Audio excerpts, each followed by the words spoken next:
I can. Oh no, I didn't approve this. I didn't sign off on this. Um, I was told that you guys give very in-depth presentations, that there's a lot of useful information, and that you learn something from your presentations. I'm not into any of that, so let's start with something. I'm more of a double-header baseball kind of guy. I have two shorter presentations that can make up sort of one larger presentation. So a fun fact about me is that I am a licensed dentist. So we'll start with your teeth. Easy stuff. So we're going to talk about your shiny teeth. We're going to talk about how to keep your teeth healthy. And we're going to talk about some things you can do to make sure you got teeth throughout your whole life. Is everyone ready? I'm ready. All right, let's get going. So we're going to talk about two things today, really. We're going to talk about your teeth, brushing, mouthwash, and what happens when you have sensitive teeth. We're going to talk about your gums, sort of how to keep your gums healthy, what to do to make sure they got healthy gums. And then in the realm of dentistry, there's everything else. There's drugs that you could use. There's drugs that you could put on your teeth. And there's also cancer. And that's a big sad face. So we're not going to talk about that today because I don't want to bring you guys down. So let's start out with the two fun stuff. So this is a tooth. Teeth come in many layers. The outer layer is your enamel. Underneath your enamel is your dentin. And underneath your dentin is what's called the pulp. The pulp contains blood vessels and nerves. If you've ever had pain in your teeth or sensitivity in your teeth, that's the nerve inside of your teeth. It's an alpha delta nerve, or A fibers, D fibers, and a couple other different fibers within your nerve. All that, it kind of spells out that any sensation on the nerve itself is going to be perceived as pain by your brain. So anything that stimulates the nerve inside of the tooth is going to be perceived as painful. So if you, for some reason, had a hole in your tooth and water or air got in there, even though it's just water and it's just air and it's not really doing anything, it's going to be painful to you. But we'll get to that in a second. So big thing, enamel on the outside, dentin below that, pulp on the inside. We all good so far? All right. So a big thing that helps keep your teeth healthy is having a natural flow of saliva in your mouth. So anytime you eat something acidic, you're going to get buildup of plaque or a biofilm on your teeth. It doesn't really matter what you do. Just by living your daily life, you can't really prevent it from happening. There's bacteria in your mouth. Bacteria start building up on your teeth, and they sort of eat away at the sugars in your diet, and they poop out acid, and it's that acid that causes cavities. So anytime you eat literally anything, you're going to start the process of forming cavities, but then it's kind of negated by the saliva. The saliva will come in, it'll wash away any of the acid. Your saliva is inherently basic, so it kind of neutralizes that acid, and it helps prevent that biofilm or that plaque buildup on your teeth. So anytime that you have a dry mouth, you're more susceptible to forming cavities. What you see here is a really basic diagram of the stages of what's called caries, or another fun word would be a cavity. As mentioned before, the bacteria eat sugars. Those sugars poop out acid. That acid eats away at those layers of your teeth, the enamel, the dentin. The enamel is that hard outer surface that you see that's white, and underneath is a more spongy, kind of softer dentin surface. So the cavity starts on the outside and eats its way through the outside enamel layer, eventually getting into the dentin layer. Once it's in the dentin layer, because it's more porous, it spreads quicker into the inside of the tooth, and that's when it hits your pulp. As mentioned before, anything stimulating the nerve inside of the pulp is going to be perceived as painful. So if you see on that third picture over, it's called pulpitis. It's a literal infection or an itis of the pulp inside your tooth. It's very painful. A lot of people don't like it because you're in pain. So the only way at that point to sort of prevent or to get you out of pain is to remove those blood vessels or remove those nerves, also known as a root canal. So everyone always has that big scary assumption that root canals hurt. Root canals don't inherently hurt. It's that you remember the pain that you were in before receiving the root canal. And so there's an association of pain with a root canal. But a root canal, just like any other dental procedure, is done under local anesthesia, so you won't feel that pain sensation. Additionally, nature has this very cruel thing that it does where any sort of infection is inherently acidic because of the amount of bacteria in there. And any local anesthetic or any anesthetic period works less well in an acidic environment. So the worse the infection is, the harder it is to get that area numb. It's just kind of a cruel thing that happens in life. If that bacterial infection, if you look in that fourth photo over, if that bacterial infection spreads through the middle of the tooth, it actually works its way over the path of least resistance out the bottom of the tooth, and that's what you would call a periapical periodontitis, or an abscess at the bottom of the tooth. Usually these are pretty localized, but if left untreated, so say that you had a cavity that you just let go, you let it fling, and you're just like, all right, we're just going to let this one ride.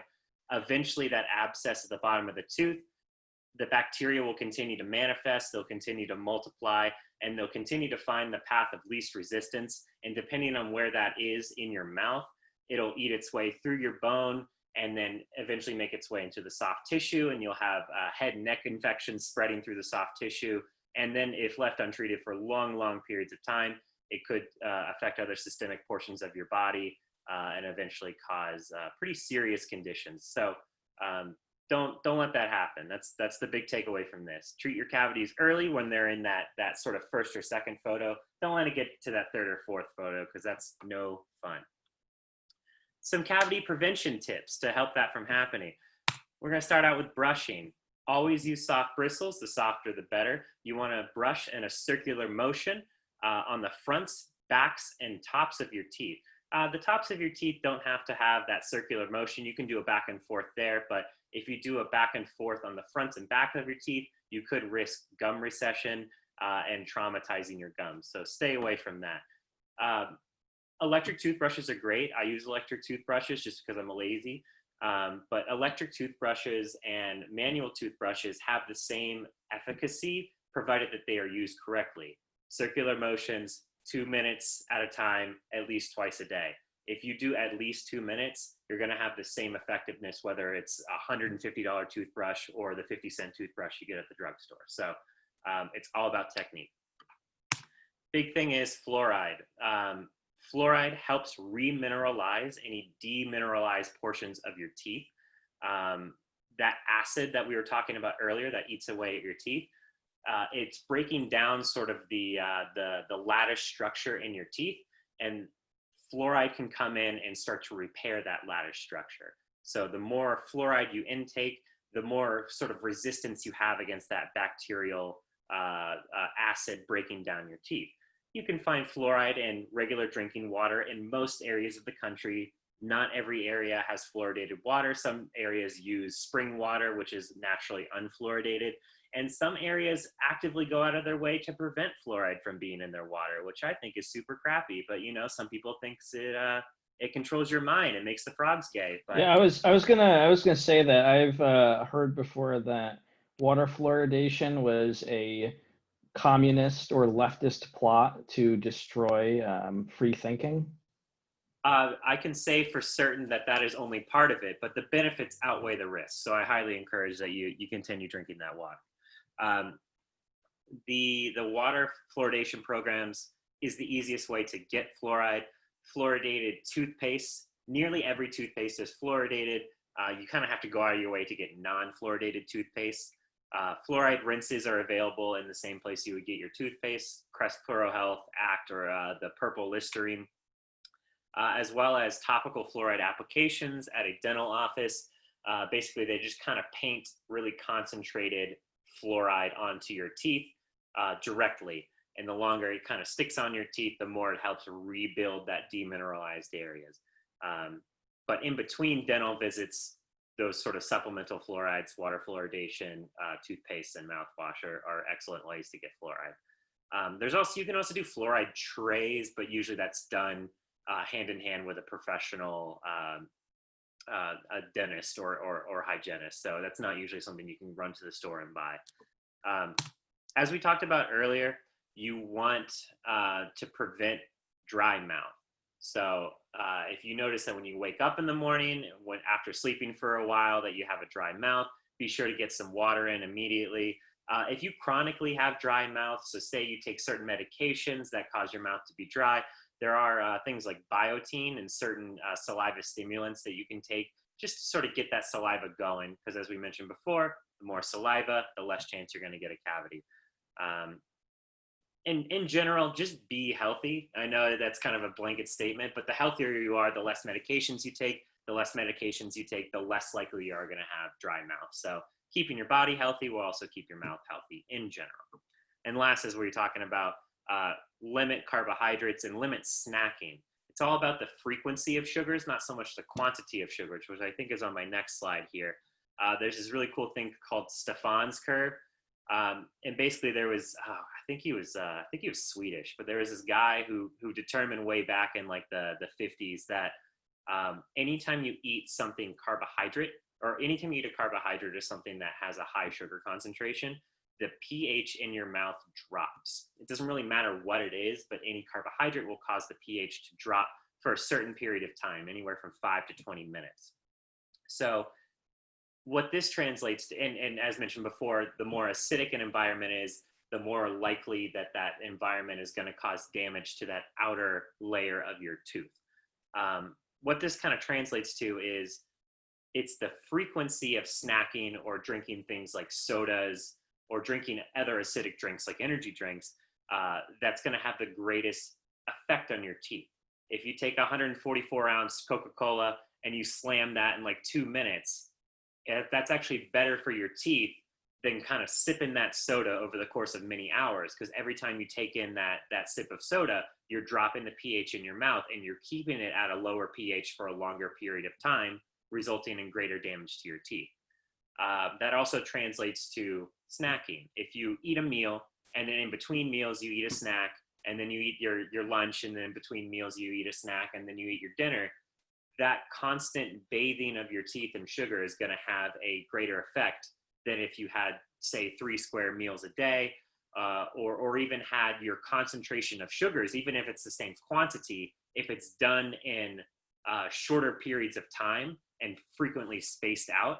So if you had your sugar content at breakfast and then had a long period of time, and your sugar content at lunch and a long period of time, and then at dinner, it's going to be better for your teeth than just constantly bathing it in sugar. So in relation to that time period when your mouth is acidic, is that like a non-preferential time to brush? Should you wait a certain period of time before brushing your teeth after drinking, say, coffee, or maybe a famous Roman legionnaires drink, Pasca? There is conflicting data on whether to brush your teeth right after having a meal or brushing your teeth after drinking something acidic such as coffee or energy drinks, sodas, and things like that.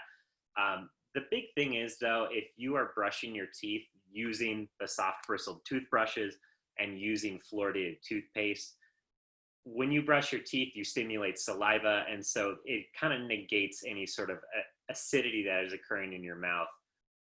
Some studies show that. Some studies show that, oh, yes, you do have minor enamel wearing on the top of it. There's really no consensus on it at the moment. But it's my belief that if you have a soft bristled toothbrush and you're using fluoridated toothpaste, that you don't really have much worry. But that is an excellent question. I knew a guy once who he insisted on using as hard of a bristle as possible and pushing as hard as he could while brushing. That is good for short-term effects, but it has bad long-term consequences. Because a lot of these, say, whitening toothpastes, the way that they are whitening is sort of a dual effect. They have a chemical aspect to it where they're using a peroxide, and then they also have a mechanical aspect to it where they're physically rubbing off any sort of impurities on your teeth to make them appear whiter. In a similar way, if you have a harder toothbrush, you will get whiter teeth, but the reason you're getting whiter teeth is because you are physically scraping off the outer layer of your tooth, ultimately revealing a less contaminated, quote unquote, inner layer. If you do that for a long period of time, Eventually you're going to scrape away that entire white outer layer, and you'll start to see that sort of yellowish inner layer of the dentin on the inside. So use of a hard bristled toothbrush over a long period of time will have sort of the opposite effect that you're looking for and make your teeth look a little bit more yellow. So not ideal, but you know, some guys are into that. So any more questions about the teeth themselves before we move on to the gums? Cool. All right, so this is a cross-sectional view of your gums. If you look up at the top, there's sort of this white curve up here.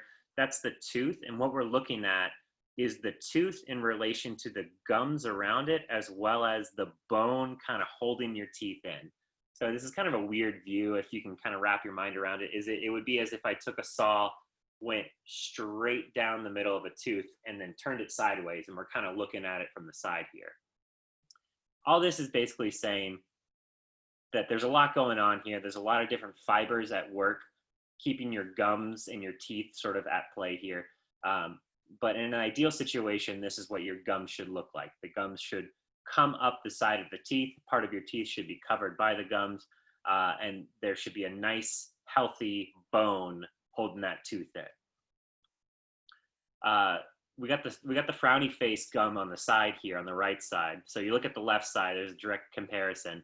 You see how the gums come up and kind of hug the teeth, but on the left side here, the gums are being pulled away from the teeth, and there's bone loss as well. This is what's known as periodontitis. It's when there's a chronic inflammation of your gums combined with genetic factors, combined with diet, combined with a whole lot of other factors that can cause this. But essentially, it's a long-term irritation of your gums, long-term inflammation. The particles involved in inflammation trigger a response that breaks down your bone and prevents the sort of opposing systems at play that would usually build up a bone. So you're having a breakdown, and then at the same time, you're decreasing the buildup. So the bone itself is shrinking away from around the teeth. The teeth themselves are relatively unaffected. You can have perfectly healthy teeth with no cavities, but still have periodontitis. A lot of periodontitis is caused by factors such as plaque and calculus. If you go long periods of time without brushing your teeth, as we mentioned before, we'll have that buildup of bacteria in a biofilm on your teeth. That biofilm can calcify and form what's called calculus. And that calculus is sort of that hard tartar that's on the sides of the teeth. That hard tartar is a foreign object in your mouth by technicality. That foreign object causes irritation of the gums. The gums then go through that inflammatory process and break down the bone around it. Why is that important? If you don't have bone to hold your teeth in, your teeth aren't going to be held in. So chronically untreated periodontitis will result in the mobility and the subsequent loss of teeth. And I can't tell you how many people have at least a mild form of periodontitis. An early stage of periodontitis would be gingivitis. The two aren't technically related in terms of factors that cause them, but it's the same idea. You have a chronic inflammation of the gums, and if left untreated for long periods of time, you're going to have greater effects on the bone and the sort of the teeth around it. Does that make sense? I know it's a little bit obscure because when you think about gums, you just think about the pink things in your mouth, but it's a relation between the gums, the bone, and the teeth themselves. And so a lot of times when people lose teeth, if they're not losing it because of, say, decay or breakdown of teeth due to cavities, they're usually being lost because the bone around the teeth is literally shrinking away from the tooth itself, causing the mobility and subsequent loss of the tooth. So this is a nice sort of progressive diagram here. On the left side, you have healthy gums. That's the happy face. On the right side, you have early stages of periodontitis. That's the sad face. So as you can see, there's sort of a gradient of gingivitis, moderate gingivitis, and severe gingivitis. But if you can tell by these hand-drawn histographs up here, even in the severe form of gingivitis, there's no bone loss. You still have that nice healthy bone holding the tooth in there. So although there is the infiltration of the inflammatory factors causing inflammation of the gums, and it doesn't look good, and there's lots of bleeding, and there's oftentimes bad breath associated with it, that bone is still holding that tooth in there. So hope is not lost. Change of hygiene habits can really work wonders.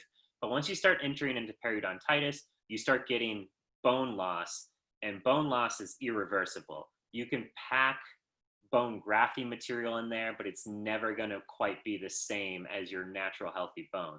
So the idea is to catch inflammation of the gums early on and prevent any bone loss, because once that bone is lost, you kind of have to work with what you got. I believe the next slide here,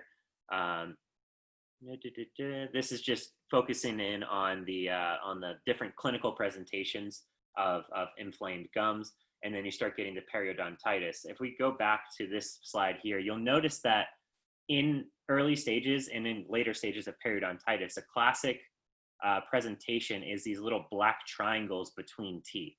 Having a black triangle does not indicate that you have periodontitis. So don't go in the mirror tonight and be like, oh my God, I have a black triangle, I'm dying. That's not what that means. But when you lose the bone underneath the gums then kind of shrink away from that little triangular area between the teeth. If you look over on the left side here, you'll see that the gums form a nice little pink triangle between the teeth as they come together. And then if you look all the way over on the right, because of the inflammation and the loss of bone, you have the loss of that little pink triangle in between the teeth. Does that make sense? Cool. And then on the bottom, there's what it looks like radiographically. If you notice on the left side here, this bone comes up all the way almost to the top third of the tooth. And if you look over on the left, you have bone loss down to about halfway down the tooth. So although the tooth might not be mobile, it's not ideal. You would rather have more bone than less bone. And this, again, is the clinical presentations that you might see. In that second photo here, you can see some of the etiologic factors, mainly that sort of buildup around the bottom of the tooth, that like plaque and calculus buildup that's causing that inflammation. And then in more advanced stages of periodontitis, as you can see, there is more loss of that little pink triangle we're talking about there. As that bone's receding down further and further, the gums are following it, and the teeth themselves look longer. The teeth aren't getting longer, but just more of the teeth are showing. It's very likely that these teeth that look very long are very mobile, and they're also likely very sensitive because there is more of the tooth exposed to things such as fluid movement and water, as well as air, and that sort of fluid movement around the tooth causes that sensitivity that you can feel. So work your darndest to not get to this point, because at this point it's very hard to either restore these teeth, try to do something to keep them healthy, or to keep them in the mouth at all.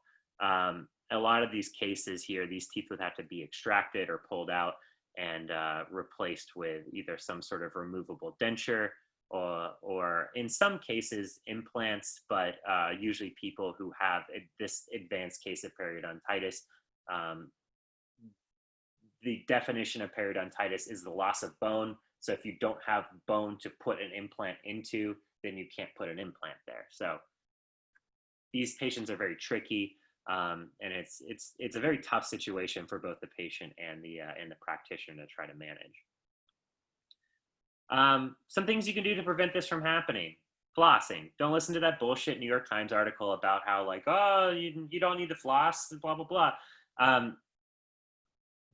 The reason that they wrote the article is because they cited that there's a lack of evidence to say that flossing doesn't work. But then that in itself is kind of a catch-22, because in order to have the evidence, you would have to run trials in which you would have people purposely not floss, when decades and decades and decades of clinical trials, not randomized control trials, but clinical trials show that flossing does reduce inflammation in your gingiva. So you would purposely put people in harm's way in order to gather data. Kind of runs into an ethical dilemma of how do you run these trials ethically? And so far, no one's figured that one out. I can say that even though there is not that randomized control trial saying that flossing prevents inflammation. All of my patients who have started flossing have shown remarkably decreases in inflammation. So absolutely floss. The goal is to floss at least once, or to floss once per day. If you're a non-flosser, starting a new habit is very, very difficult. So start out small, floss maybe once a week, then work your way up to twice a week, and then soon every other day, and then suddenly you're flossing every day. So it's these small baby steps that will get you there. If you don't floss and you start flossing, you will notice some bleeding in your gums. That's a normal thing. That shouldn't dissuade you from flossing. That shouldn't freak you out or anything like that. The proper way to floss is to stick the floss between the teeth and work them around that little pink triangle that we mentioned earlier. You're pushing the floss towards the base of the tooth along the gum line. And by doing so, you're both sort of stimulating blood flow through the gums, as well as removing any sort of lodged food or any sort of plaque buildup that might be in that area. It's that mechanical removal using that floss. So it's not simply just putting the floss between the teeth. You have to work it up around the gum line. As far as water picks go, used in conjunction with flossing, never as a substitute. Water picks are good for removing big buildups of food between your teeth, but they don't do as well getting beneath that gum line. And I think that's it.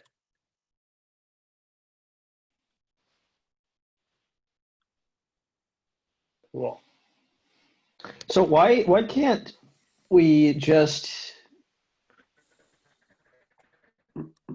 do something similar to what like industrial agriculture does, where we just inject ourselves so full of antibiotics all the time that there's bacteria in the mouth, and you don't need to like worry about any of this? No answer. Interesting. Very interesting. Yeah, I only heard about half of that. I heard something about industrial agriculture. Oh, do you want me to say it again? Just like so many antibiotics, there's no bacteria in the mouth.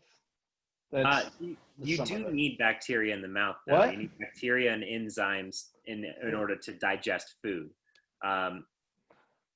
Also, if you pumped yourself full of that many that many antibiotics, you would probably die really quickly. Who's to say? Yeah, I disagree. So I was on a certain, I guess, internet discussion forum, and they were talking a lot about a technique used to make yourself, if you're a dude, look more manly, where you push with your tongue against your teeth and your jaw to make your jaw stick out more like that. Is that a thing? Like, can you actually do that, or you just do irreparable damage to your teeth? You can't. After you have grown, so once you reach a certain point in growing, you can't really change the shape of your jaw. Uh-huh. You can like temporarily change it by kind of like sticking your chin out and everything, but you can't permanently change your jaw. I think you can change your teeth, with if you remember from kids with like thumb sucking habits, they usually have teeth that are kind of more flared. Consistent and chronic pressure on teeth can move them. That's sort of how braces work. You're putting a very consistent and chronic pressure on the teeth.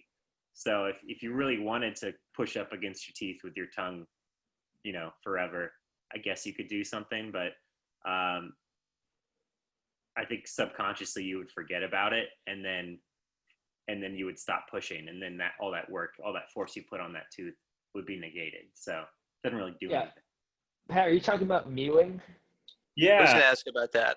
Yeah, so with mewing, don't they like put weights external on like your face or something like that to like drag your jaw apart? I thought those guys were widely regarded as like crackpots by dental science. Well, I mean, so is Galileo and in his Newton. time. Yeah. Once your bones fuse, though, so you have a symphysis in both your upper and your lower jaw, where as you're growing, your bones like literally smash together.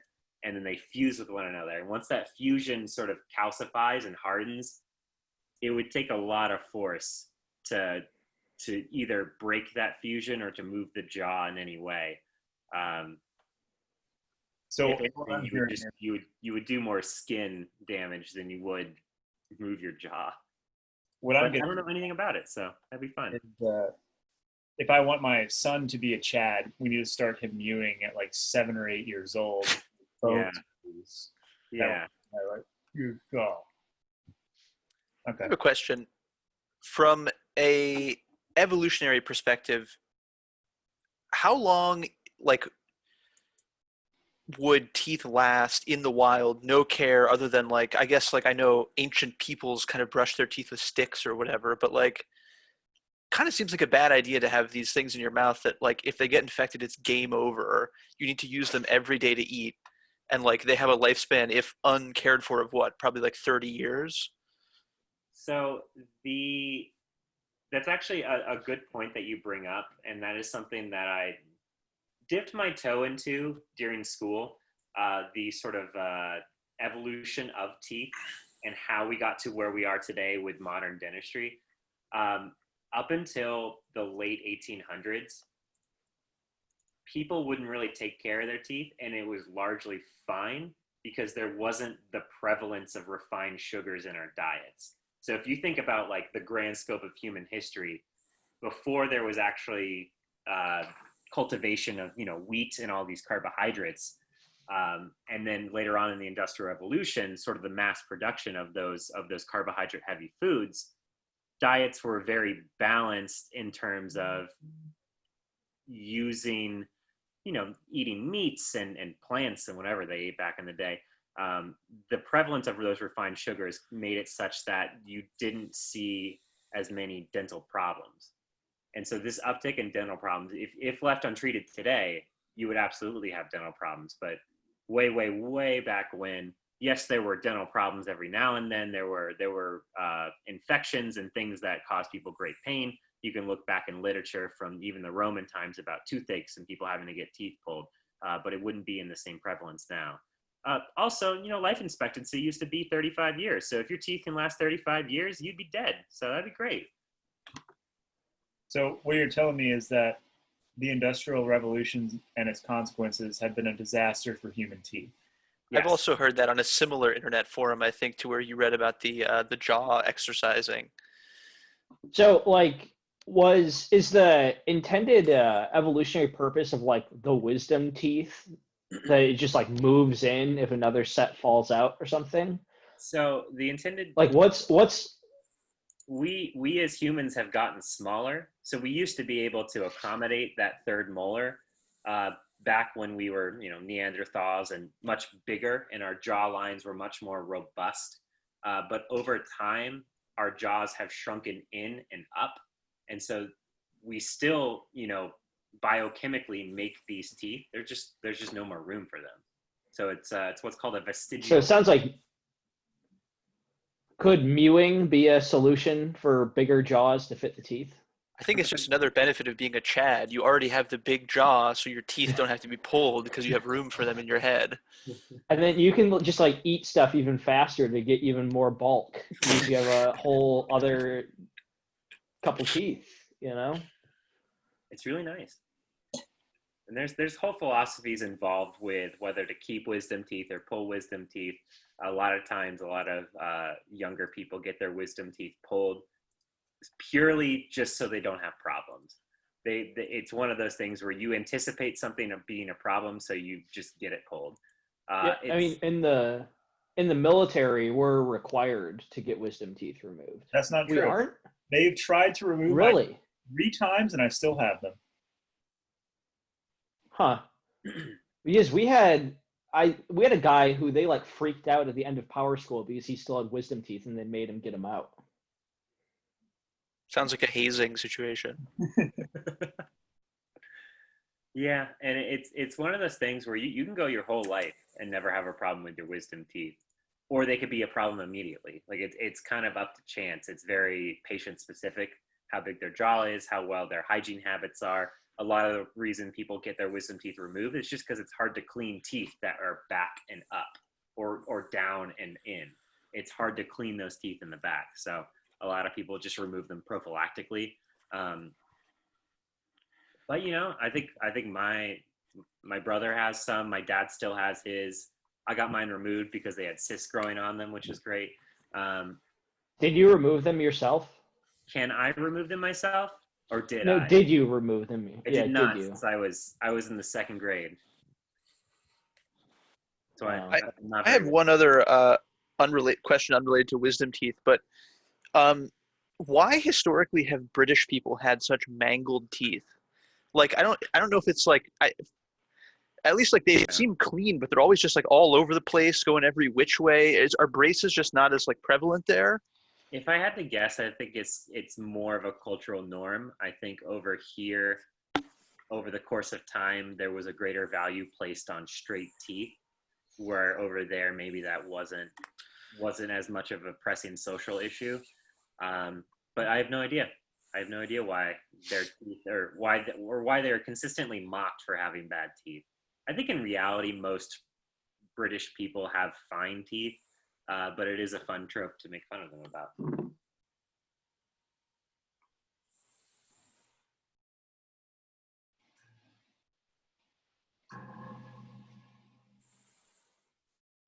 Cool.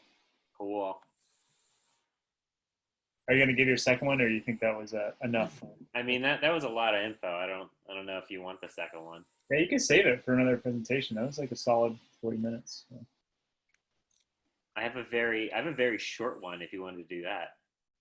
Yeah, rip it. Oh, okay, hold on.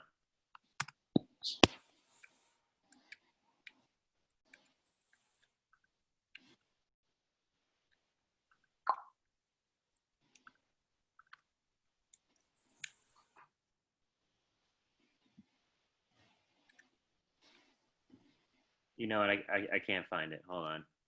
Uh-oh. Uh-oh. Uh-oh.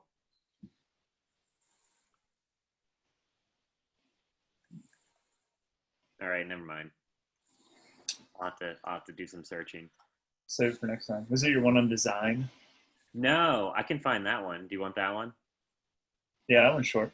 Okay.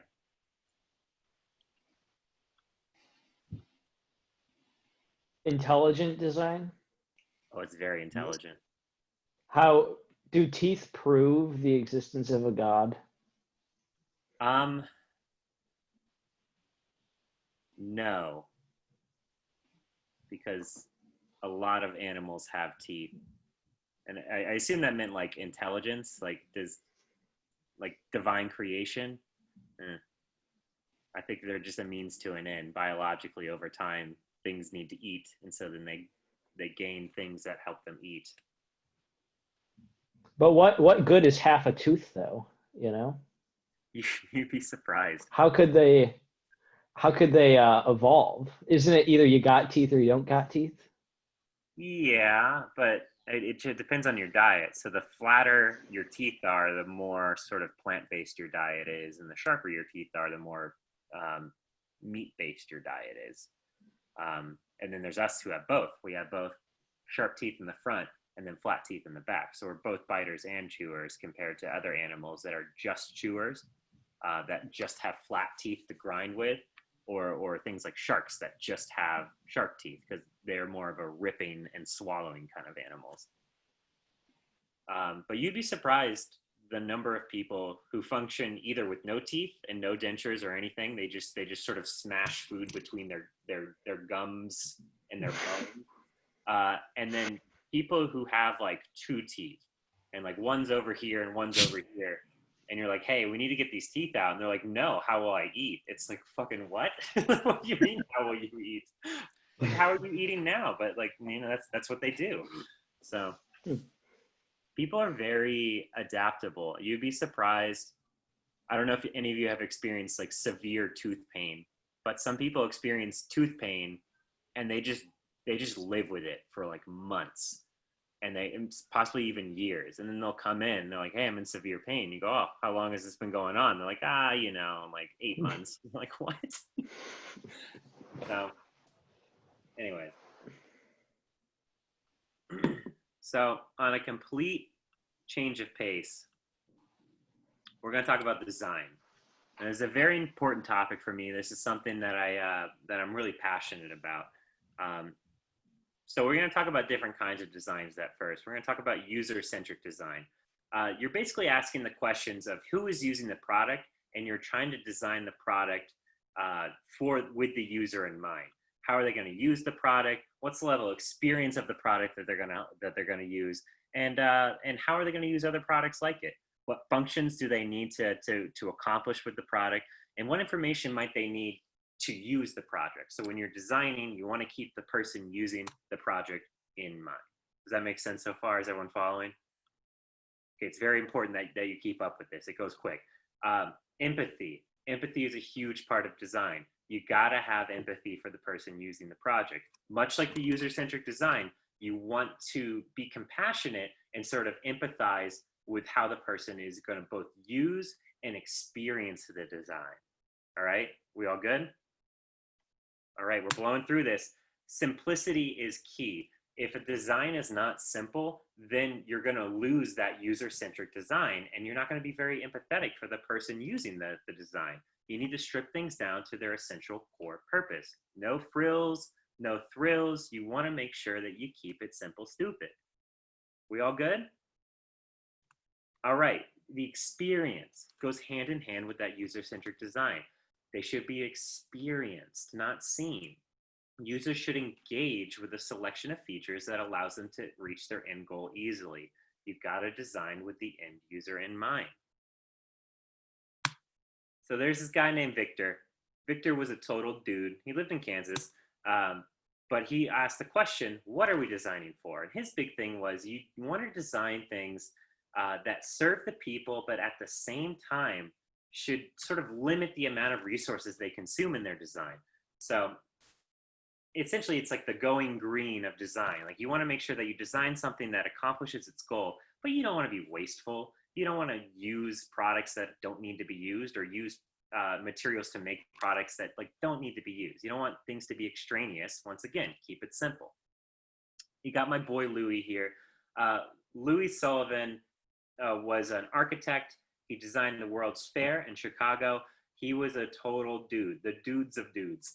But he had a phrase that really kind of summed up everything, which is form follows function. You want to make sure that the design follows the function of what it's going to be used for. You don't want to design with the form in mind and then establish a function to it later. So form follows function. That's huge. And this all comes down to my main point, sort of the crux of this entire presentation. Decorative pillows are dumb. Thank you.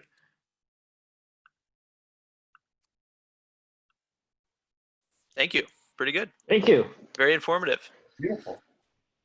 Leo, aren't you a big decorative pillow guy, though? I am not. I do not own any. Oh, I have one decorative pillow, but it does serve a function, and that's that it is filled with balsam fir tips, so it smells good. So I would argue that it is not purely decorative. It also makes the couch smell good. I was hoping you were. Sorry. I used to have a decorative pillow, but then I think Nate slept on it last time he was here, so it's no longer decorative. It served a function. Wait, that's a decorative pillow? Well, it was. Oh. Now it's just a normal pillow. Hmm.